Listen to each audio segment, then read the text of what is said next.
அம்மா என் பேர்ல எழுதி கொடுத்த வீட்டு பத்திரத்தையும் கார் சாவியையும் உங்க முன்னாடி நான் வச்சிருக்கையா. அதான் வச்சுட்டல, அப்புறம் என்ன இங்க சீன் போட்டுட்டு இருக்க? இதுக்கெல்லாம் யாரும் இங்க மயங்க மாட்டாங்க. கிளம்பு கிளம்பு.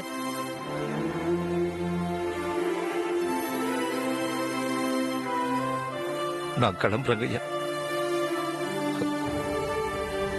அம்மா நான் கிளம்புறேம்மா. விஜயா. Okay madam. சுந்தரம் அண்ணே, ஒரு நிமிஷம் நில்லுங்க.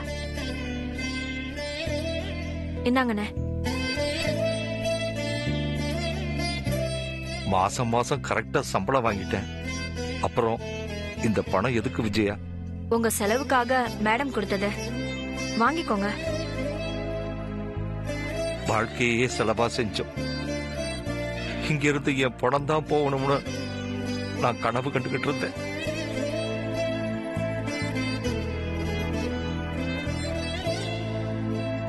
என் பொண்ணால நான் உயிரோட இருக்கும் போதே என்னை வீட்டை விட்டு போக சொல்லிட்டாங்க.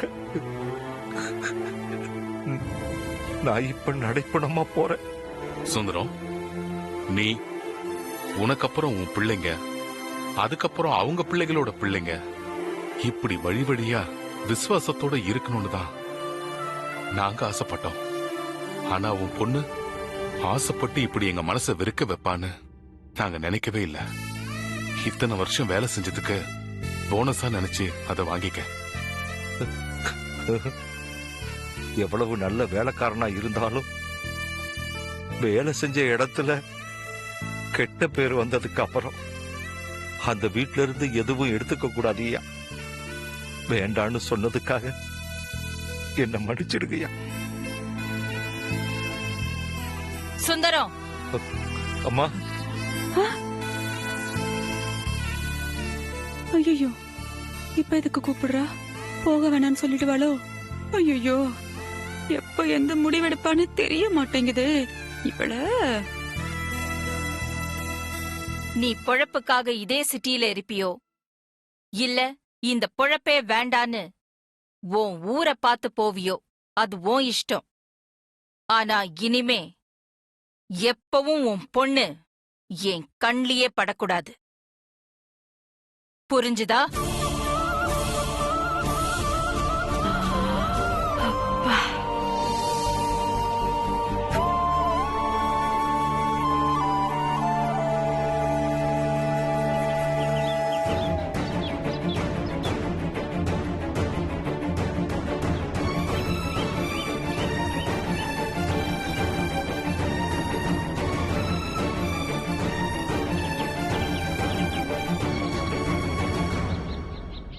பார்வதி, பார்வதி, டேய் கணேஷ், கிளம்பலாம். சரிங்கம்மா.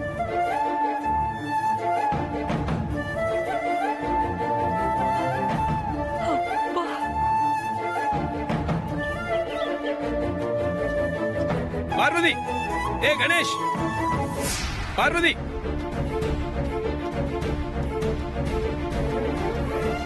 பார்வதி, டேய் கணேஷ், பார்வதி, டேய் கணேஷ், ஆதி, பார்வதி, ஆதித்யா, ஆதி, சுந்தரம், நில்லுங்க.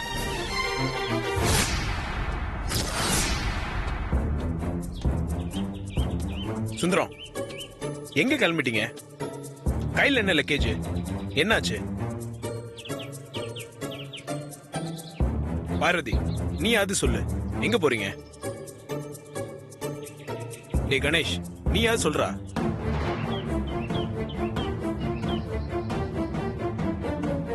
பார்வதி, சுந்தரம், யாராவது சொல்லுங்களேன், என்ன நடந்துச்சு?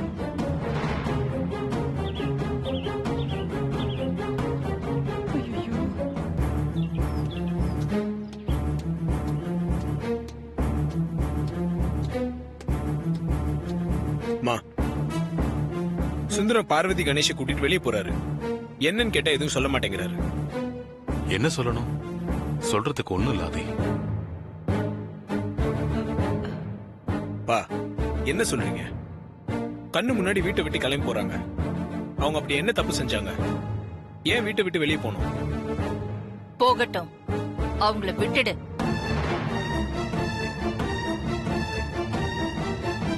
அவங்களையும் இந்த விஷயத்தையும் இதோட விட்டுடாதே. சுந்தரம், ஒரு நிமிஷம் நில்லுங்க, போகாதீங்க.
பயப்படுத்தாத.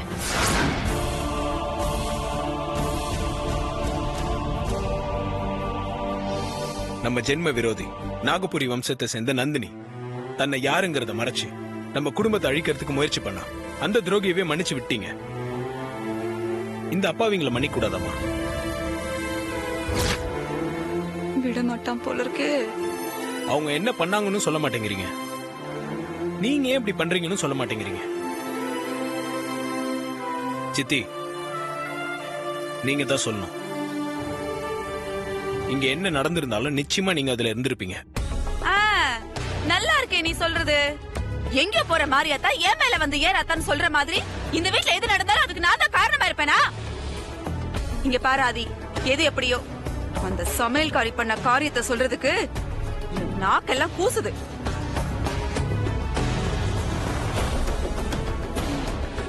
எது எப்படி இருந்தா என்ன ஆதி? போறவங்கள போக விடாம தடுத்து நிறுத்தி வச்சுக்கிட்டு நீ எதுக்கு பிரச்சனை பண்ணிட்டு இருக்க இப்போ?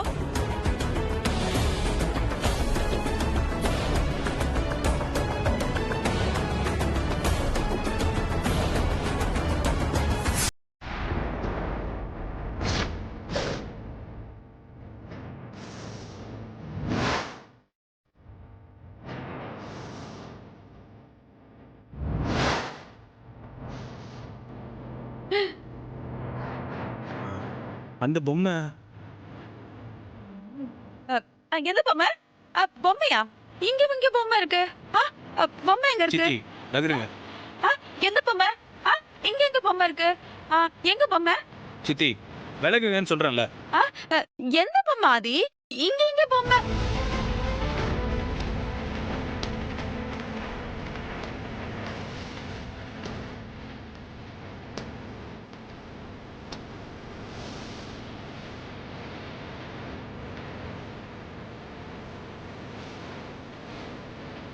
இங்க இல்ல ஆதி, பாரு. சித்தி ப்ளீஸ் தள்ளுங்க.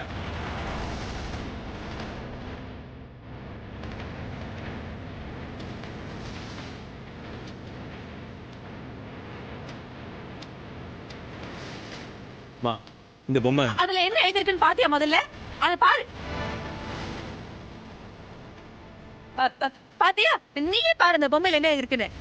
அதுக்காக தான் அக்கா அவங்கள வீட்டை விட்டு வெளியே அனுப்பியிருக்காங்க.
ஐயோ துடைக்க ஆரம்பிச்சிட்டானே. தொடச்சு எடுத்து என் சாயத்தை வெளுத்துருவானோ?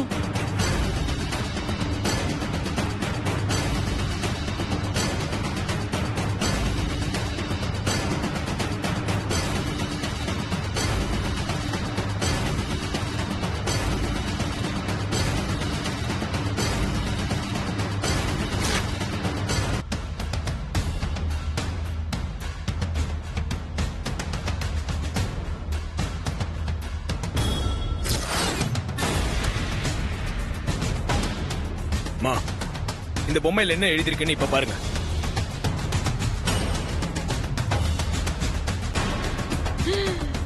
போச்சு. பெரியய்யாவுக்கு நன்றி பரிசு.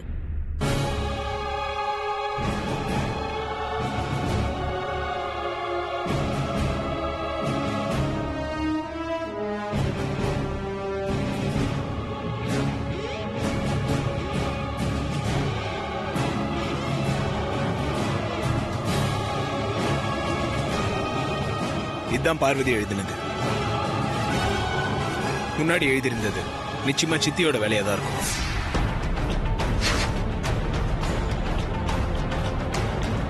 பார்வதியோட தலையெழுத்தை மாத்தணும்னு சித்தி தான் இதை பண்ணிருப்பாங்க. பார்வதியை பழி வாங்கறதுக்காக நீ இப்படி ஒரு கேவலமான காரியம் பண்ணிருக்க. ச்சே. நீ பண்ண காரியத்தினால நாங்கள்ல இப்ப தலை குனிஞ்சு நிக்க வேண்டியதாயிடுச்சு.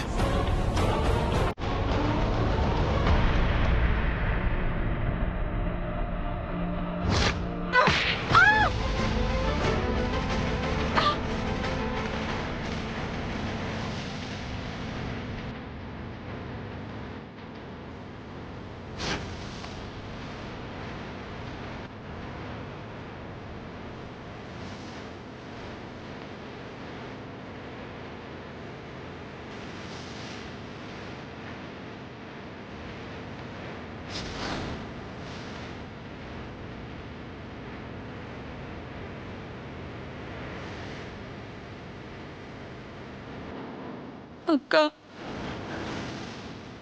என்ன மன்னிச்சிருங்க. நான் பார்வதி மேல இருந்த கோபத்தால புத்தி கெட்டு போய் தெரியாம பண்ணிட்டேன். என்ன மன்னிச்சிருங்க.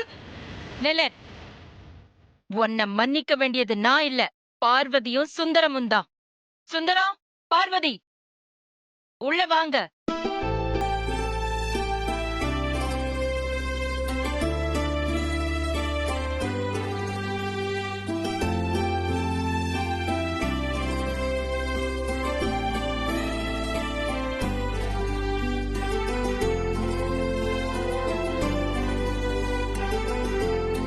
தப்பே செய்யலனாலும் வீட்டை விட்டு வெளியில போன்னு சொன்னதும் தலை குனிஞ்சிட்டு வெளியில போன பார்வதி கிட்டயும் சுந்தரத்துக்கிட்டயும் நீ மன்னிப்பு கேளு.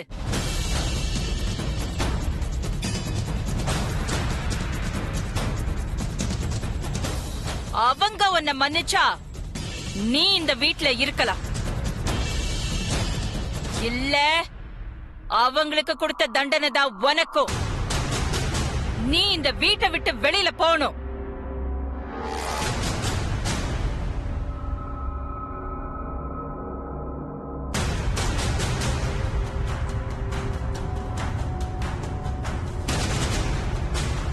சுந்தரம், பார்வதி, என்ன மன்னிச்சிருங்க. ஐயோ, பெரிய வார்த்தையெல்லாம் சொல்லாதீங்கம்மா. நாங்க போய் உங்களை மன்னிக்கிறதா? இல்ல, நீங்க மன்னிச்சிட்டேன்னு சொன்னாதான் நான் இந்த வீட்ல இருக்க முடியும். என்ன மன்னிச்சிடுங்க. அந்த கடவுள் உங்களை மன்னிக்கட்டுமா? நீங்க இந்த வீட்லயே இருக்கணும்னு நான் அம்மா கிட்ட வேண்டிக்கிறேன்.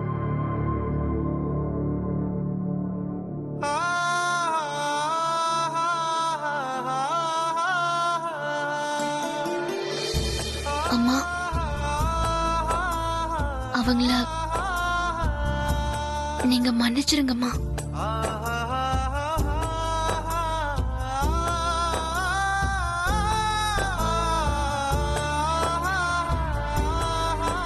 என் பொண்ணு தப்பு பண்ணலைன்னு உங்களுக்கு தெரிஞ்சு போச்சு இல்லம்மா, எங்களுக்கு அது போதும்மா. பாத்தியா பாத்தியா, இதுதான் சுந்தரமும் பார்வதியும்.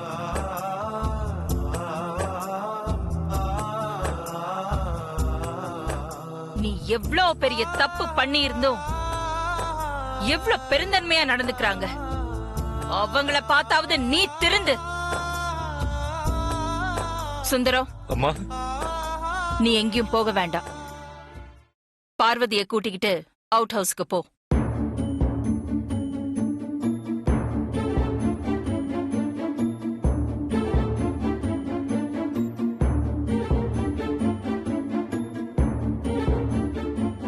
என்ன சுந்தரம் இவ்ளோ யோசிக்கிற? நடந்ததையெல்லாம் மனசுல வச்சுக்கிட்டு எப்படி அந்த வீட்டுக்கு திரும்ப போறதுன்னு தயங்குறியா? உன்னை கண்டிக்கிற உரிமை எனக்கு இல்லையா? ஐயோ, அப்படிலாம் இல்லம்மா. எங்க கிட்ட உங்களுக்கு இல்லாத உரிமை வேற யாருக்குமா இருக்கு? அப்ப நான் சொல்ற மாதிரி செய். பார்வதியை கூட்டிக்கிட்டு அவுட் ஹவுஸ்க்கு போ.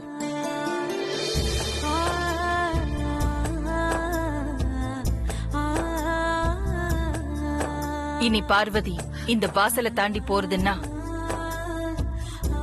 கல்யாண பொண்ணாதான் போகணும்.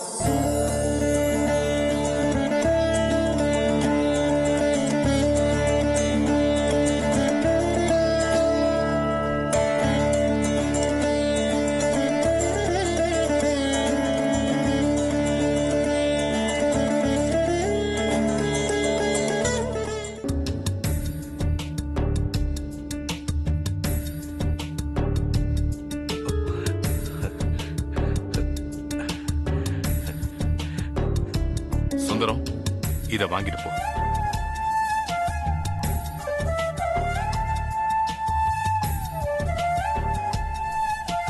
வாங்க.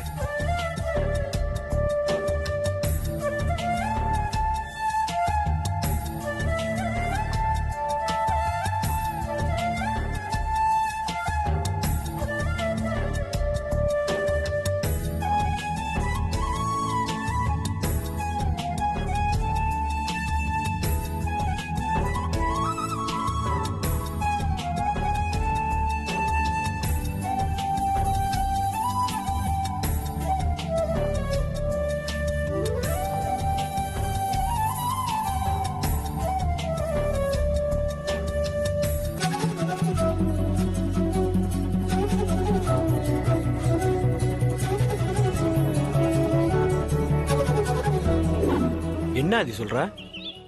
பார்வதிக்கா நீ வாங்கின ராமர் சீதை பொம்மை மாதிரியே பார்வதியும் உனக்கா ராமர் சீதை பொம்மை வாங்கியிருக்கா? ஆமா ஷாம், அந்த பொம்மையை பார்த்ததும் உன்ன மாதிரி நானும் எக்ஸைட் ஆனேன். அது எனக்காக பார்வதி வாங்கின பொம்மைன்னு தெரிஞ்சதும் என் சந்தோஷத்துக்கு அளவே இல்லை. அந்த பொம்மையில ஆட்டின் போட்டு பெரிய ஏன எழுதியிருந்ததை பார்த்ததும் என் மனசுக்கு ரொம்ப சந்தோஷமா இருந்துச்சு. ஆனா அப்படி எழுதினது பார்வதி இல்ல, என் சித்தியோட வேலைன்னு தெரிஞ்சதும் ரொம்ப ஏமாற்றமா இருந்துச்சு. ஃபீல் பண்ணாதாதி, நீயும் பார்வதியும் ஒரே மாதிரி பொம்மை வாங்கினதுல இருந்து உங்க 2 பேர் மனசுக்குள்ளேயும் ஒரே மாதிரியான எண்ணம் தான் இருக்குன்னு தெளிவா தெரிஞ்சு போச்சு. நீ ஒரு கிஃப்ட் கொடுத்த, பதிலுக்கு உனக்கு ஒரு கிஃப்ட் கொடுக்கறதுக்காக பார்வதி இதை வாங்கியிருக்குன்னு எடுத்துக்க முடியாது. நீ எப்படி உன் மனசுல இருக்க லவ்வ ராமர் சீதை பொம்மை மூலமா பார்வதிக்கு புரிய வைக்க ட்ரை பண்ணியோ, அதே டெக்னிக்கை தான் பார்வதி உன்கிட்ட அப்ளை பண்ணியிருக்கு. ஆமாதி, இது அப்படித்தான் எடுத்துக்கணும். பார்வதி மனசுலயும் உன் மேல லவ் இருக்கு. நீ சொல்லட்டுன்னு பார்வதி காத்திருக்கு. அதனால இனிமேல் லேட் பண்ணாம பார்வதிட்ட லவ்வ சொல்லிரு. என்ன அது யோசிக்கிற? இல்ல,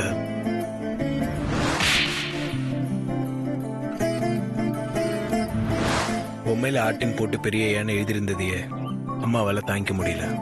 அப்படி இருக்கும்போது ஆதி, ஒன்னு சொல்ற நல்லா மனசுல வாங்கிக்கோ.